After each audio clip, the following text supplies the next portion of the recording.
नमः सिद्धेभ्यः ॐ नमः सिद्धेभ्यः ॐ नमः सिद्धेभ्यः।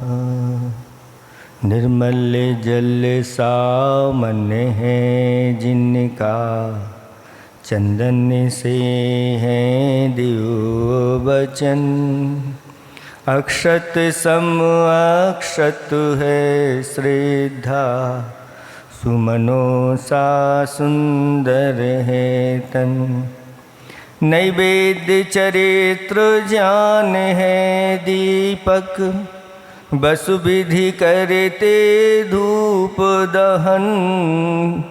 ध्यान सुफल है अर्घ्य समाधि, मुनिवर तुमको नित्य नमन।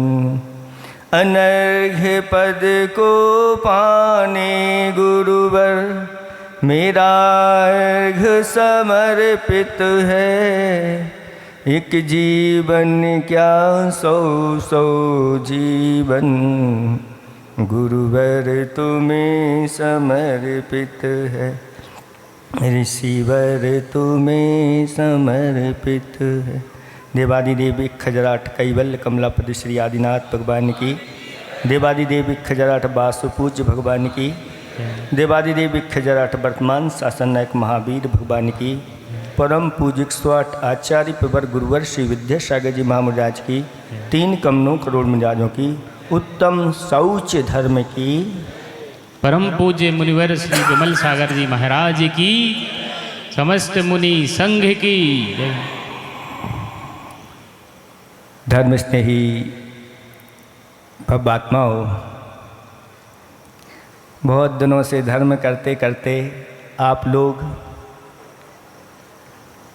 कैसे हो गए हैं? निर्लोभी हो गए। अभी आपने महाराज जी के मुखार बिंद से उच्च उत्तम शौच धर्म की महिमा आप लोगों ने जानी और सब समझ में भी आ गया। आ गया कि नहीं? आया कि नहीं? तो अब हमें बोलने की क्या आवश्यकता है? आज हम लोभ का त्याग कर देते हैं और आज इतना ही रखो और आज भगवान की पूजा आप अच्छे से करना, ठीक है? तैयार हो? नहीं? क्यों? महाराज हमने उधर का लोभ छोड़ा है। ये धर्म का लोभ, हमारी तो भावना है कि चारों महाराजों के प्रतिदिन प्रवचन हो और हमें सुनने को मिले। हमें तो इसके लोभी बनना है। आचार्य भगवान कहते लोभी बनना है तो ऐसे लोभी बनो कि हमारे यहाँ 4 मुनिराज हैं, उनके प्रतिदिन हमें प्रवचन सुनने को। ऐसा लोभ करना फिर भी अच्छा है, लेकिन दुकान पर बैठ कर के और हिसाब किताब लगा कर के, और फिर एक सेठ जी बहुत बड़े धनवान मानी, ऐसे व्यक्ति जिनके पास अपार धन संपदा थी और एक स्थान पर नहीं 50 स्थानों पर उनके व्यापार चलते,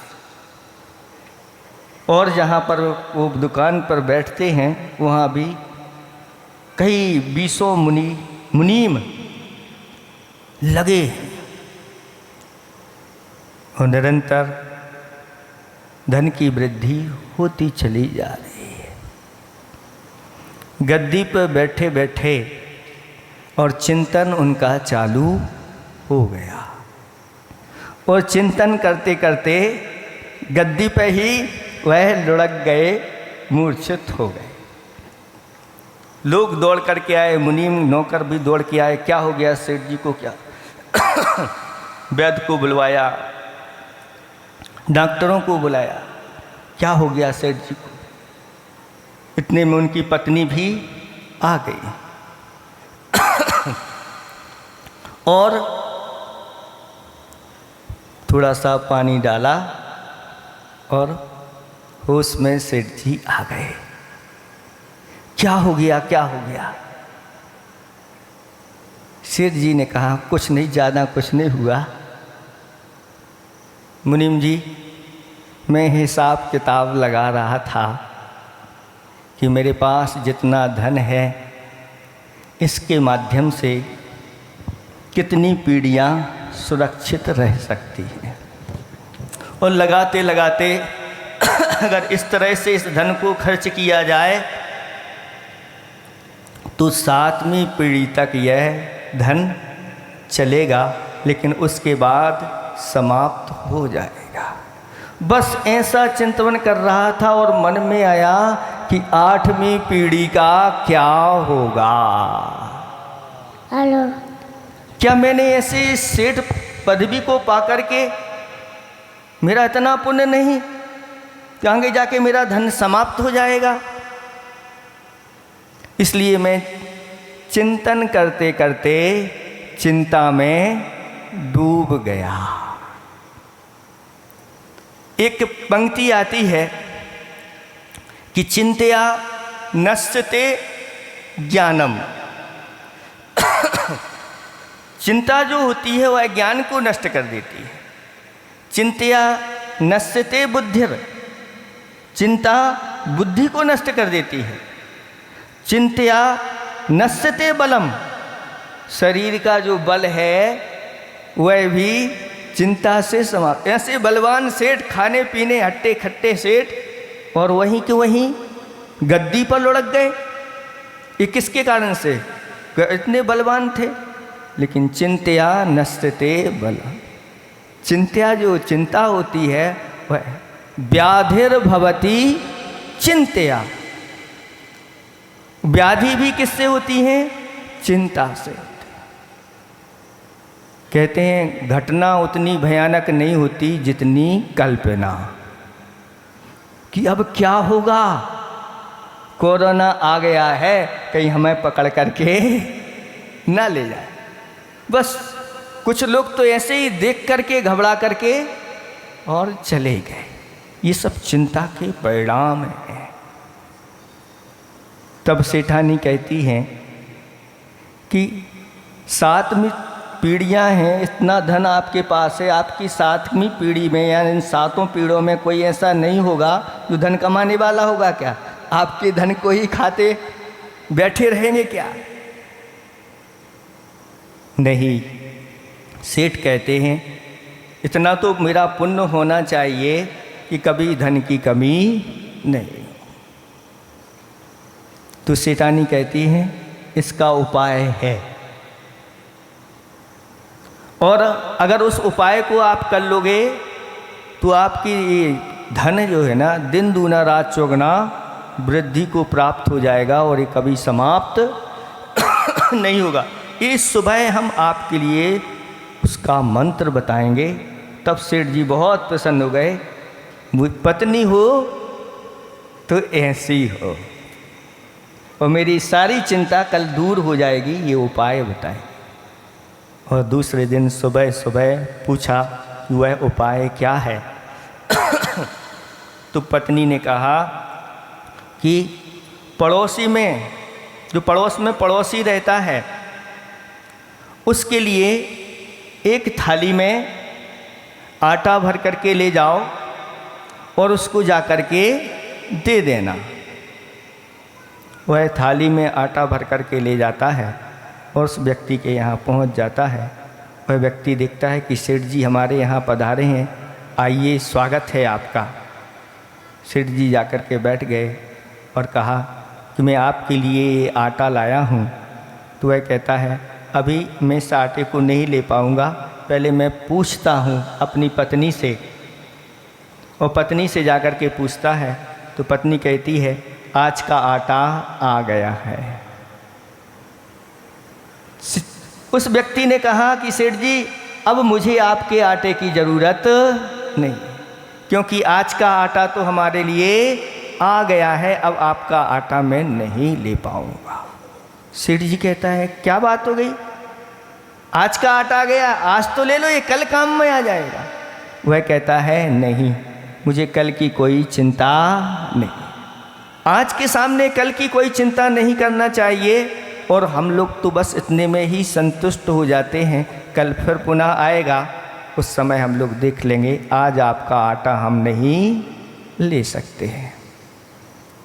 आटा वापस लेकर के सेठ पहुंचता है और अपनी सेठानी से कहता है कि उन्होंने आटा नहीं लिया। तो सेठानी कहती हैं क्यों नहीं लिया? उनके पास पहले से ही आटा आ गया था। तो कह रहे थे कल के लिए रख लो। कहा तो था, लेकिन वह कहते हैं मैं कल के लिए कोई नहीं लूँगा, इतने में ही मुझे संतोष है। तब सेठानी समझाती हैं कि उसके पास तो कुछ भी नहीं है, फिर भी वह संतोषी है, सुखी है, कल की उसको चिंता नहीं है और आपके लिए 7 पीढ़ियों की चिंता है। सेठ जी की भी समझ में आ गई और उन्होंने अपने जीवन में संतोष धारण कर लिया। आज का दिन पवित्रता का दिन है। हम कैसे अपने आप को पवित्र करें? हमारे लिए शरीर मिला हुआ है और इस शरीर को पवित्र करना है। कैसे करोगे? महाराज हम तो स्नान करके आए हैं, आज बिल्कुल पवित्र हैं और प्रतिदिन हम स्नान करते हैं और पवित्र होते हैं, इसलिए हमारा तो प्रतिदिन का शौच धर्म है कि नहीं। लेकिन कहते हैं कि जैसे ही आप स्नान कर लेते हैं और कुछ समय के लिए शरीर पवित्र हो जाता है, वो फिर दूसरे दिन फिर मलिन हो जाता है। दूसरे दिन आपके लिए आवश्यक क्या है स्नान करने की? तो कहते हैं जिन्होंने अपने जीवन में 5 पापों का त्याग नहीं किया, ऐसे लोगों के लिए प्रतिदिन स्नान करने की आवश्यकता है। ऐसे जीव निरंतर अपने आप को मलिन करते रहते हैं। लेकिन जिन्होंने 5 पापों का त्याग कर दिया जीवन पर्यंत के लिए, ऐसे मुनिराजों के लिए कोई स्नान की आवश्यकता नहीं होती।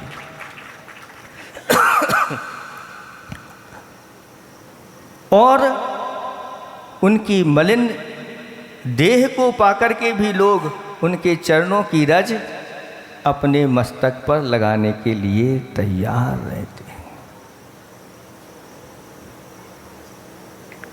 ऐसे भी वर्णन मिलते हैं कि एक राजा ने, महाराज वहाँ से निकले, रास्ते में धूल कीचड़ थी, लेकिन जैसे ही उन मुनिराज को देखा और महाराज ने अपना सिर झुका लिया और ऐसे झुके कि धरती तक अपना मुकुट सहित उस सिर को लगा दिया। और वह धूल जहाँ महाराज खड़े हुए थे, वह धूल और मिट्टी उस मुकुट में लग गई और उस मुकुट में ऐसी मणि लगी हुई थी जो विशेष चमकीली मणि थी, बेस कीमती मणि थी और पूरी की पूरी वह मणि मलिन हो गई। फिर भी राजा उस मुकुट को अपने सिर पर रख करके और अपने सिंहासन पर बैठता है और लोग देखते हैं कि जो मणि प्रतिदिन चमकती थी आज चमक नहीं रही है। तो पहुंचने के लिए कि उस पर धूल लगी हुई है, तो राजा ने मना कर दिया और कहा ये सामान्य धूल नहीं है, ये उन पवित्र आत्माओं के चरणों की रज की धूल है जिन्होंने जीवन पर्यंत के लिए सभी पापों का त्याग कर दिया है। इस धूल को हमेशा हमेशा के लिए लगा रहने दो, इसको कभी अलग नहीं करना। ऐसी ऐसी पवित्र आत्माएं होती हैं और इन पवित्र आत्माओं की ये रज ले जाती। एक बार एक सज्जन जिनकी भावना थी कि मैं प्रतिमा धारण करना चाहता हूँ लेकिन प्रतिमा धारण करूँ कैसे, क्योंकि जो कुआं है उस कुएं में जल नहीं है।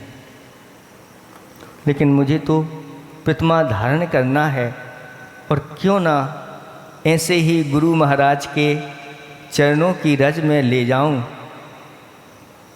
और उस कुएं में डाल दूं, तो हो सकता है कि मेरी भावना पूर्ण हो जाए। और जहाँ आचार्य भगवंत ने अपने पैर धोए और धो कर के आगे बढ़े, और उसने अपनी नैपकिन में पूरी के पूरे उस जल को सोख लिया, और सोख करके वह गया और अपने कुएं में नमोकार मंत्र पढ़ते हुए और गुरुदेव को स्मरण करते हुए डाल दिया। दूसरे दिन देखा तो कुएं में पानी पानी दिखाई दिया। ये कोई चौथे काल की घटना नहीं, ये अपने गुरुदेव की ही उन चरणों की रच पा करके आज वर्तमान में भी लोग अनेक प्रकार के रोगों को दूर कर रहे हैं। अपने अंदर की पवित्रता, निर्मलता, भक्ति, श्रद्धा, समर्पण होना चाहिए। आज भी वो अतिशय ऐसे तपस्वी मुनिराजों के अंदर विद्यमान है जो निरंतर इस शौच धर्म का पालन कर रहे हैं। और आचार्य भगवंत ने एक बार इसी शौच धर्म के ऊपर एक बहुत अच्छी रोचक कथा सुनाई थी। हो सकता है कुंडलपुर की हो। और उन्होंने जब सुनाना प्रारंभ किया कि आज पवित्रता का दिन है, और एक परिवार में एक सेठ जी थे, उनके 8 संतान थीं। उन 8 संतानों का विवाह हो गया तो 8 बहुएं और आ गईं, तो 16 कारण भावनाएं पूरी हो गईं। 16 कारण भावनाएं तो हो गईं, लेकिन जैसे जैसे ये बढ़ती चली गईं सबका सेठ जी के प्रति अलगाव होता चला गया। सेठानी तो पहले से ही स्वर्गवास उनका हो गया था। सेठ जी बचे हुए थे, लेकिन धीरे धीरे पता चला 8 बहुएं होते हुए भी, 8 पुत्र होते हुए भी कोई अब पूछने वाला नहीं।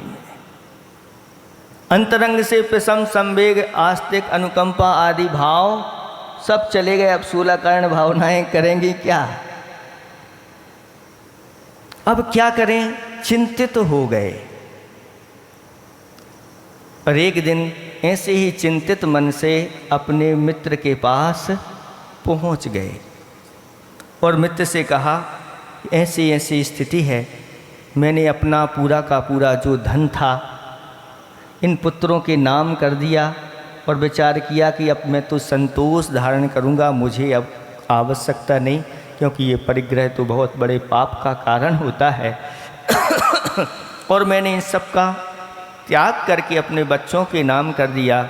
लेकिन जैसे ही बहुएं आईं और बच्चों का और सबका हमारे प्रति अलगाव हो गया। अब तो कोई पूछता भी नहीं अच्छे से कि भोजन कर लो, किया है कि नहीं किया है। अपने मित्र के पास बात रख दी और कहा कि मैं किसी को बताना तो नहीं चाहता था, क्योंकि अपने घर की बात है। अब घर की बात घर में ही रहे, बेघर ना हो। घर की बात घर में ही रहे, बेघर ना हो। लेकिन स्थिति ऐसी बन गई, मुझे आपको बताना पड़ा। तो मित्र ने कहा, चिंता नहीं करो, कल से आपकी व्यवस्था बहुत अच्छी हो जाएगी, सब आपका सम्मान करेंगे, सब आपको समय पर सब मिलेगा। हमारे पास ऐसा मंत्र है। आप लोगों को तो नहीं चाहिए ऐसा मंत्र। और मंत्र दे दिया। और जैसे ही वह अपने घर में पहुंचते हैं और आवाज़ लगाते हैं अपने बच्चों के लिए, बाहर आओ, और बाहर आते हैं और देखा कि एक बहुत बड़े टैक्सी में एक बहुत बड़ी पेटी जिसमें अलीगढ़ का ताला लगा हुआ है और सब बच्चों ने देखा, अरे ये क्या है। दौड़ के आए और पूछा, पिताजी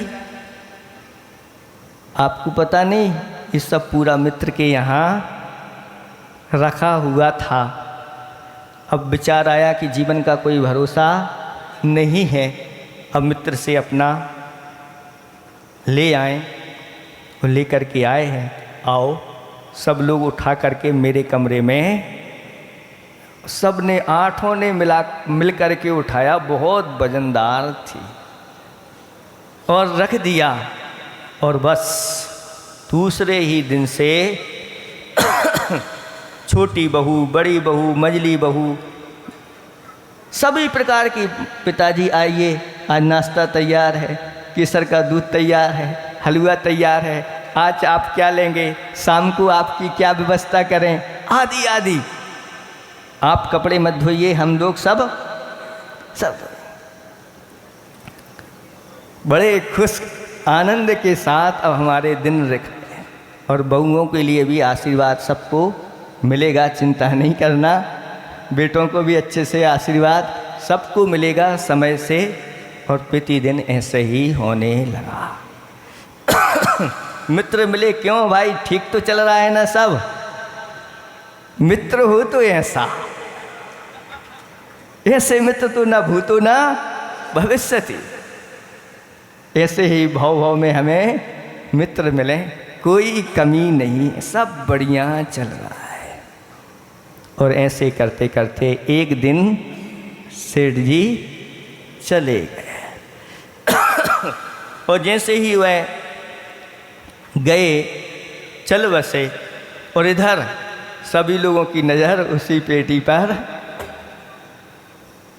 और जैसे ही तेरही हुई और सभी लोग मिल करके, बहुएं भी और बेटे भी सब बैठ करके कि अब क्या होगा, बंटवारा होगा। लेकिन ताला तो ऐसा मजबूत लगा हुआ था कि तोड़ना मुश्किल हो गया। फिर भी सबने फटाफट पुरुषार्थ करके तोड़ दिया। और इतने में उनके मित्र भी जो पिताजी के थे वो भी आ गए, अच्छे से बंटवारा हो जाए तो अच्छा होगा। और उस पेटी को खोला गया, और उस पेटी में जैसे ही खोला तो उसमें अच्छे अछार में और सिलाएं बंधी हुई रखी हुई थी। कौन सी, स्वर्ण शिला। और उस शिला को वजनदार थी, निकाला तो देख करके रह गए, ये वास्तव में स्वर्ण शिला है। जो आप लोग शिलान्यास करते हो, उस शिलान्यास में उस ईंट के ऊपर पीला पीला लपेट देते हो और कहते हैं भैया आपको ये क्या करना है, स्वर्ण शिला रखना। तो ऐसी कुछ स्वर्ण शिलाएँ निकली, कुछ रजत शिलाएँ निकली, सबके हिस्से में। हाँ, ये आपके हिस्से में है, ये आपके हिस्से में है।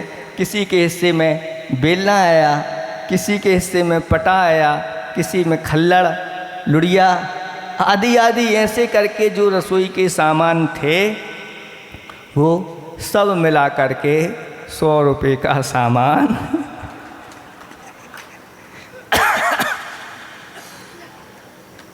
आचार्य श्री कहने लगे, भैया अब कोई से कईयों ने घर की बात घर ही में रखियो। ऐसो भी होत है।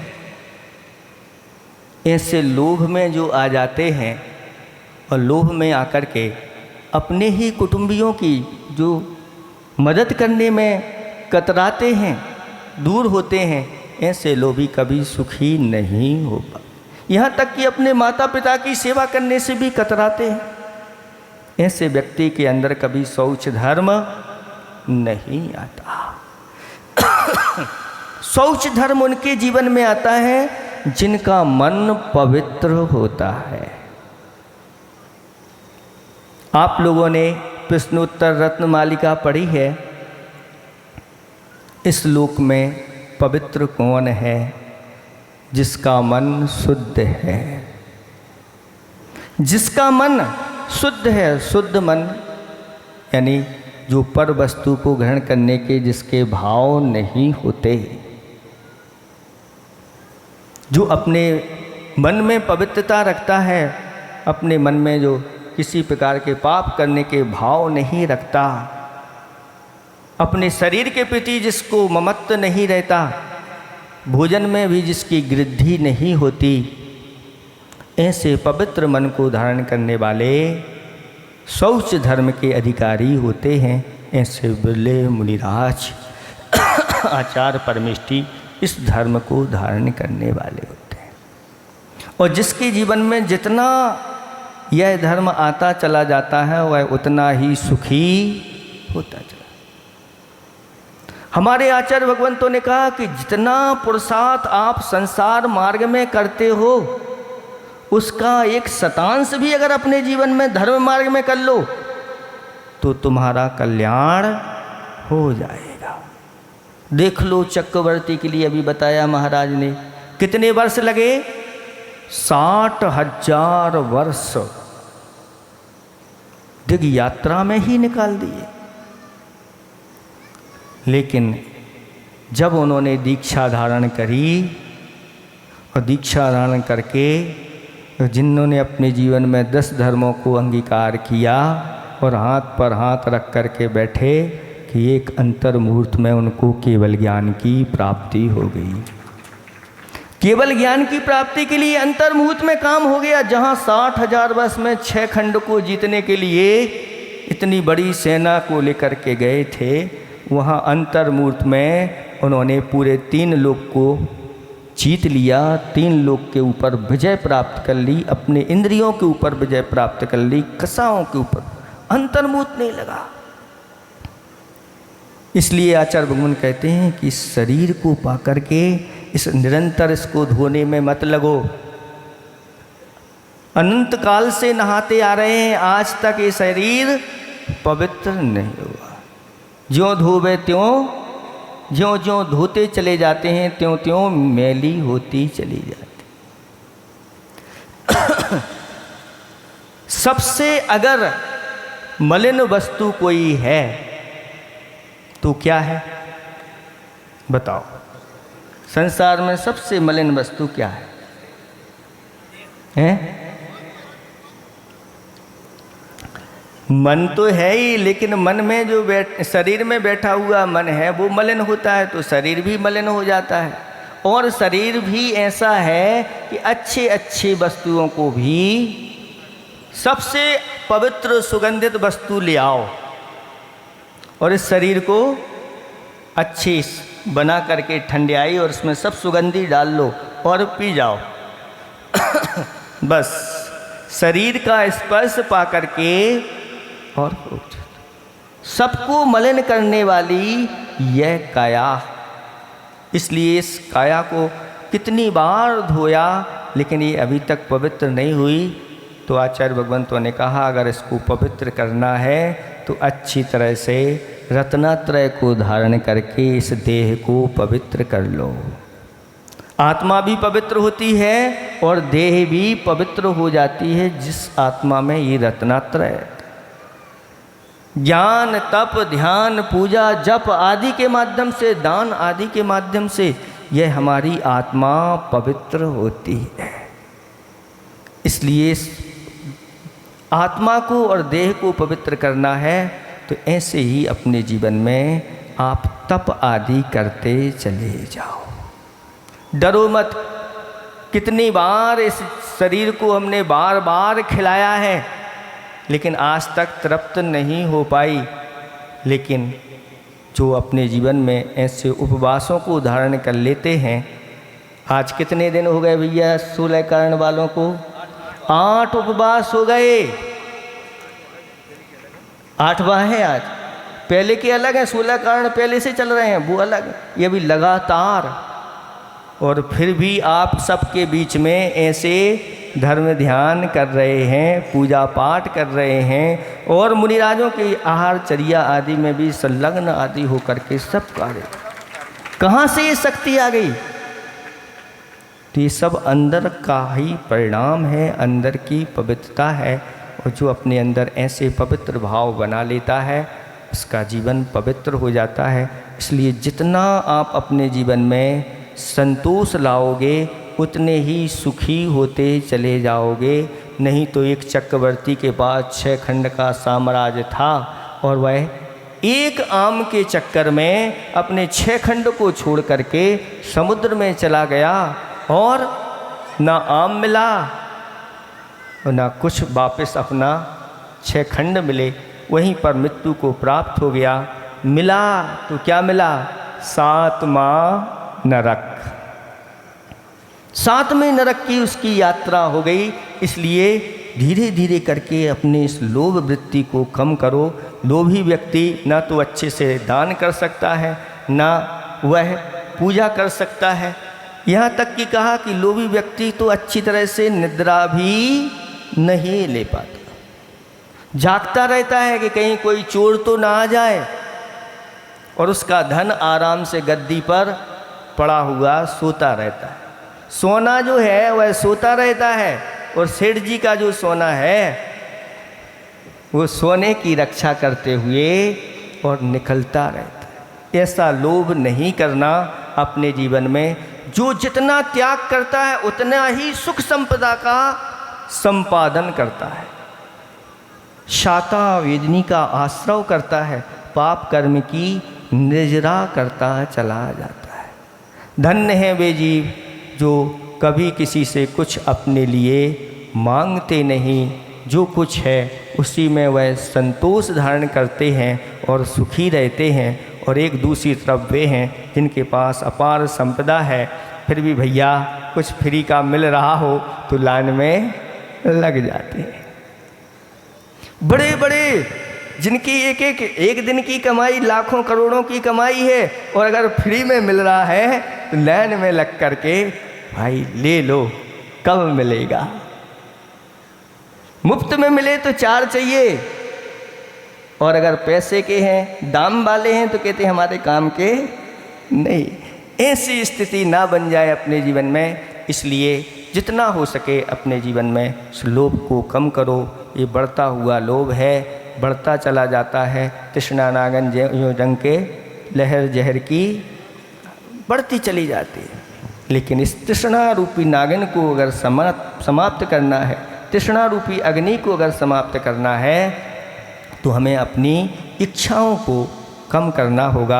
हम सबकी इच्छाएं कम हों और हम एक दिन यथार्थ में जो उत्तम शौच धर्म है उसको प्राप्त हों। इन्हीं भावना के साथ अहिंसा परमो धर्म की